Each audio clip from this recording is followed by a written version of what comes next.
Hi everyone, welcome back to Newcastle Fans TV. We've got another special guest for you, our 13th since lockdown. We've had some big names, but we had to finish it off by getting somebody who loves the club, reports on the club.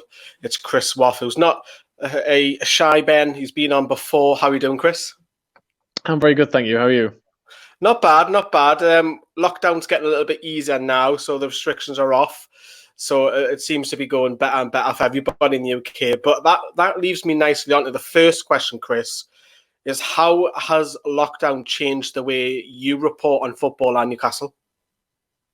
Well, it's an interesting question. I mean, I suppose I work from home anyway, so in that sense, it hasn't changed too much in that regard. But the fact that even though I work from home, I would try and go and meet contacts or go and do interviews face-to-face with people. And obviously that hasn't been possible, certainly during the first stages of lockdown when obviously we were completely housebound. So then we had to do a lot more interviews over the phone and arrange a lot more things via Zoom or over the phone.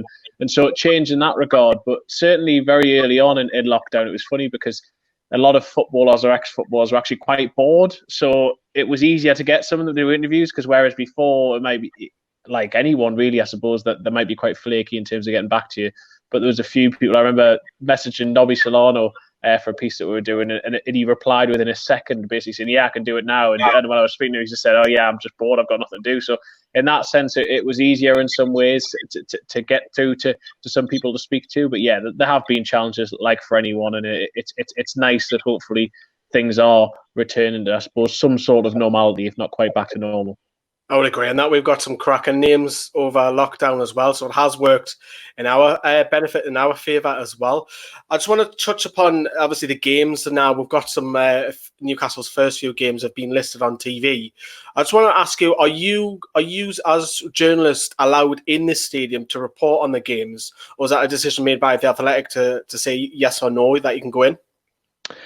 We're still actually looking into it at the moment. I mean, the Athletic have basically said to us it's very much our decision if we want to go to games. That they would support us if we want to, but equally that there'll be no pressure. I mean, I'm quite receptive to go, and certainly to those ones that'll be at St James's Park. Now, the Premier League restrictions seem to be that there's going to be about 25 written journalists, I think, permitted at games, and obviously in order to ensure social distancing is introduced. So I think the likelihood is that it'll probably maybe just be one per organisation at games. So whereas we at the Athletic would usually have at least two at Premier League matches, both me as a Newcastle United reporter and then whoever they're playing, and both at St James's and away games, it'll probably be that I will be at St James's, me or George Corkin will be at St James's for the game, and then say when Newcastle are playing at Brighton or whatever, Andy, who's our Brighton reporter down there, will probably be there. So it won't be the same as we're us there all the time, but there will be someone from the Athletic, hopefully, at all the games.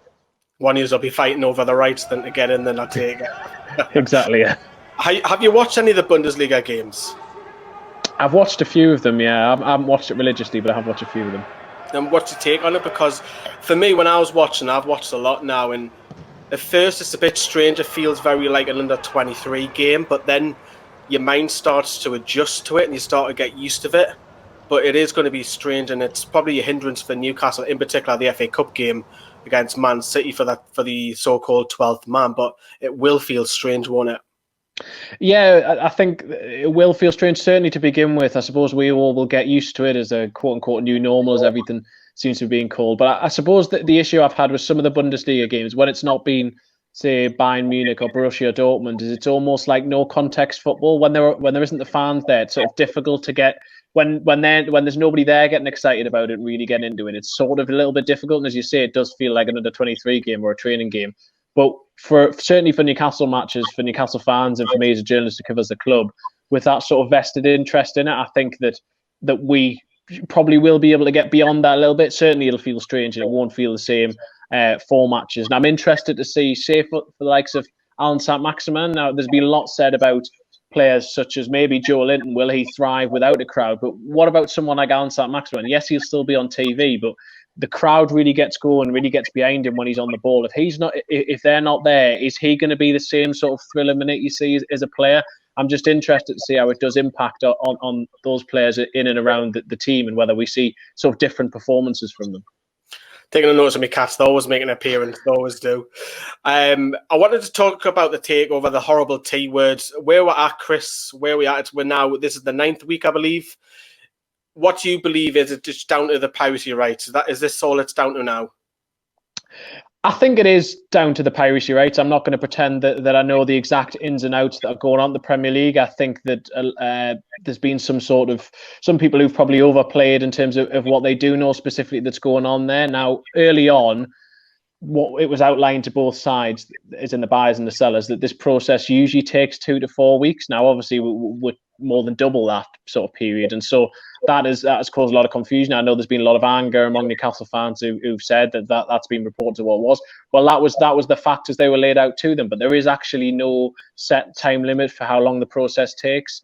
It's been said to me that this is the most complicated and complex takeover they've ever had to deal with, primarily because of the issues surrounding alleged piracy. And basically, the part of the issue is that the owners and the directors test. What you have to do is you have to put forward who are going to be the prospective directors of Newcastle United. Now, some of them obviously are coming from the Saudi PIF, Public Investment Fund, and it's whether there is a direct link between the Saudi PIF and those people who are being put forward and piracy, or whether there is enough separation for that not to be an issue. This really is a significant problem for the Premier League in terms of the way piracy has been in the past. beIN Sports are their big contributor in the Middle East and North Africa. They pay, I think it's £500 million over 3 years.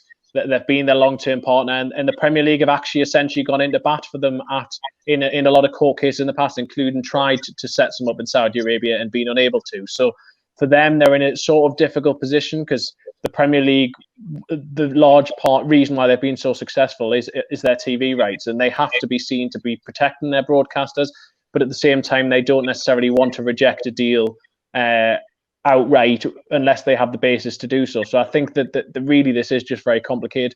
Do I know if it's going to pass or not? No, I'd be entirely speculating if I said if I knew it was going to pass. All I will say is that the buyers, certainly, that they have been confident throughout. They believe that there is enough separation between them. They think that they have presented the correct evidence.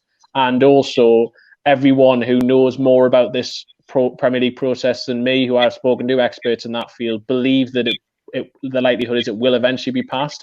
But nobody can actually say what the Premier League and those lawyers at the Premier League are thinking, because it's not just Richard Masters, who is the Premier League chief executive, or the chairman. There's been a lot made about the fact that new chairman's coming in this month.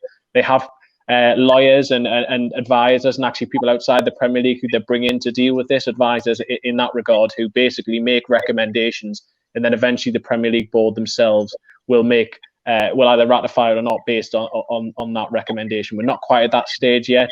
I can't pretend to know when that is likely to arrive either. But so unfortunately, it is just this frustrating waiting game that we're all having to go through.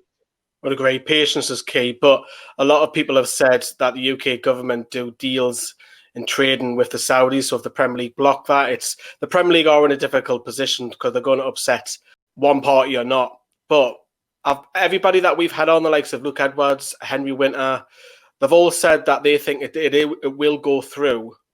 Are you going to put your neck on the line and say it's going to happen? Do you think it will happen? Am I going to put my neck on the line?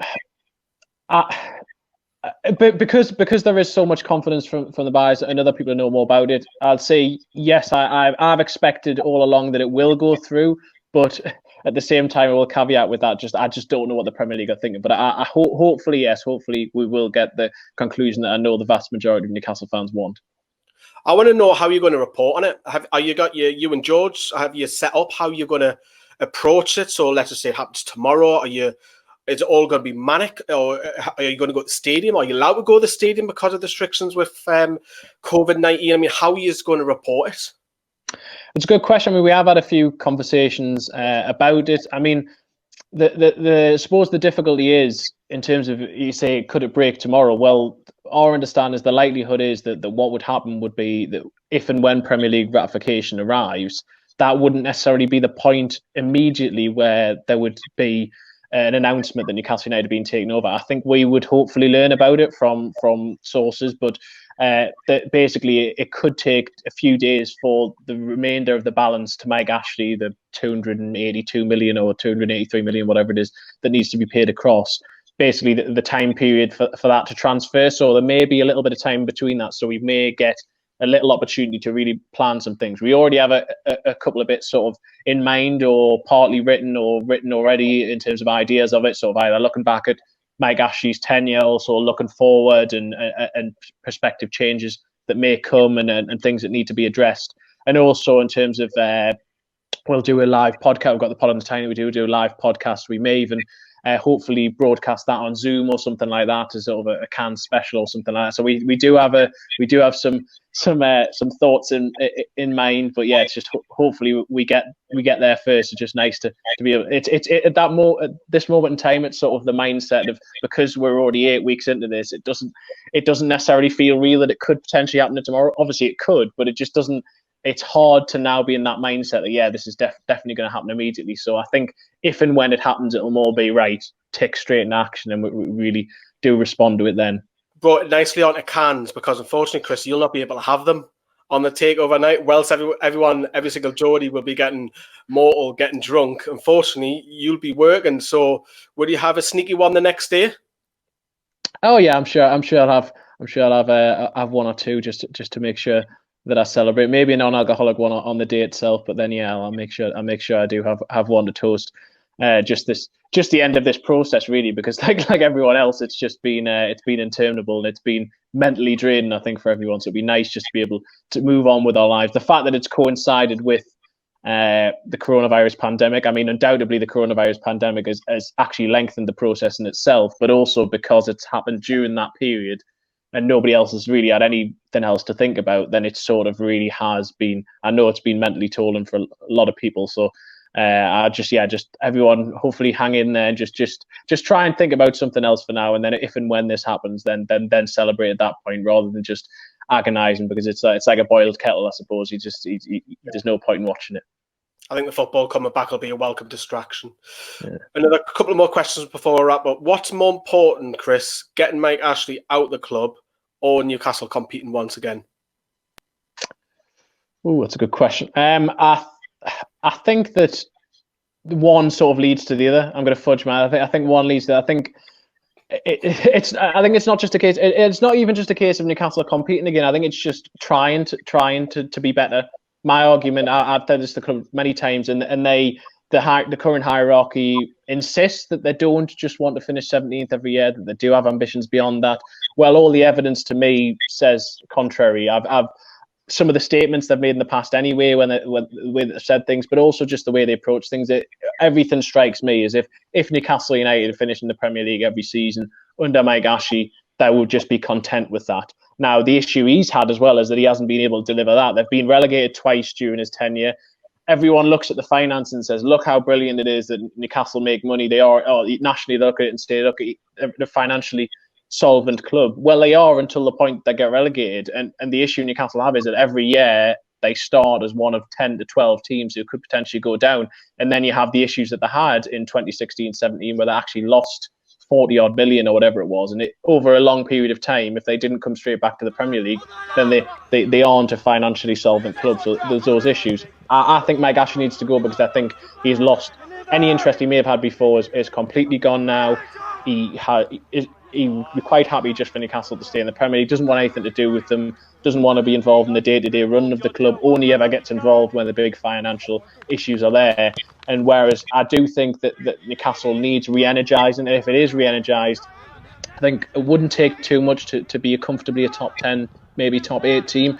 Then to go beyond that, obviously that's what everyone would like to see. The prospective owners eventually would like sort of Champions League football and competing for trophies. But I just think a direction for the football club, feeling that it is actually going somewhere and that it isn't just existing for the sake of existing as it is at the minute. And that is part of the issue. I mean, we had 10,000 free half-season tickets given away this season. For Newcastle United to have that, it would have been unthinkable. Even just a few years ago, 6,000 season tickets given up last summer. Who knows how many over the Mike Ashley tenure. Fans just want that club to be able to believe in it again, to be able to re-engage with it. Now, new owners and all the questions that come with that. I understand that that some people elsewhere look at it and say, well, how can you? What do you mean about I want my club back when you're going to have potential Saudi ownership? I understand all of the potential existential questions in that sense, but just feeling re-engaged that your club, that you can return, that you don't have an owner who seems to almost deliberately antagonize supporters by changing the name of the stadium or alienating club legends, just needs a fresh direction. And if that comes, then hopefully ambition comes along with it. Communication, Chris. Communication. Yeah. That's what's massively lacking. And that brings me on to nicely. The last question is, of course, it's now starting to pick up. You're seeing a lot more of it on Twitter now, is the season ticket money. Again, the club are not speaking out for fans this season. You could have a family of 4 paying almost $1,000 money's worth and not getting it back. And we've already seen money for people on the 10-year plan for next season have 2 or 3 already come out. And people are getting a little bit upset by it. Do you think the club should come out? I know the takeover is probably hindering all of this, but do you think a little statement or something on social media just to say, we're looking into it, we will get to this, because we've seen other fans of clubs do it, and Newcastle just sitting there, just not doing nothing, Chris? You're totally right. It's the communication that I have the biggest issue with. You have many Newcastle fans who I'm sure, unfortunately, have either lost their jobs or been furloughed or in difficult financial positions given the onset of coronavirus, and they are worried because they've had to pay ahead for these games that are happening. The Man City game, people have paid for that in the FA Cup as well, obviously ahead for next season. And at the moment, they haven't heard anything from Newcastle United. My issue is, look, it would be great if Newcastle could come and say, we are giving a refund or we are offering this because Newcastle fans deserve that. But because they're given the situation with the takeover, maybe they are waiting to see for prospective owners. That's a decision where they deal with those financial issues. But there could just at least be an acknowledgement of the fact that none of the games are now going to be at St James's Park. We've had the fixtures released this morning, and Newcastle have basically confirmed that fans won't be there. But nothing within that about, in due course, we will explain to you what is going to happen with your season tickets. And it's just that lack of even acknowledgement, lack of communication. The trust, the NUFC trust, got in touch last week, wrote a very strongly worded letter to Managing Director Lee Charnley. They still haven't heard anything in that regard, and it just almost feels like they've been forgotten about. I mean, they're sending out emails over the last few weeks, sort of like back in action or back in black or whatever it was, and Alan Saint-Maximin is doing this, or Christian Atsu was going to be on YouTube the other week, and yet fans are having their money taken from them, or they don't know what's going to happen from their money, and there's been no acknowledgement of it. So it is a communication, and unfortunately, that has so often been the case during the Mike Ashley era, as the issues become far more complex and people just create their own truths from it because there is no direction from the top. And as I say, it wouldn't be satisfactory to just come out and say we don't know what's going to happen with it in the future because of a prospective takeover. Maybe they would say we have non-disclosure agreements, you can't say that, but just say at the moment there's a lot of uncertainty going on, we can't say anything. That wouldn't be satisfactory, but at the same time it is far better, and it at least is politer, and it acknowledges the very existence of fans and the issues that are there, whereas at the moment we haven't got any of that. And I think it's an awful situation which needs to be resolved as soon as possible. I know there are some people within the club who would like it to be done a different way, but the issue is this comes down from the very top, and unless they get that direction, they can't make promises that maybe they can't keep. Yeah, it's a disgrace. It is for a fan's perspective. But the next time we speak to you, Chris, hopefully you've tweeted that picture of your non-alcoholic beverage working on takeover night, and everybody's singing and dancing and happy. And let's just hope the hashtag canned is massively trending on takeover night. Chris, I just want to thank you so much for coming on once again. No problem, anytime.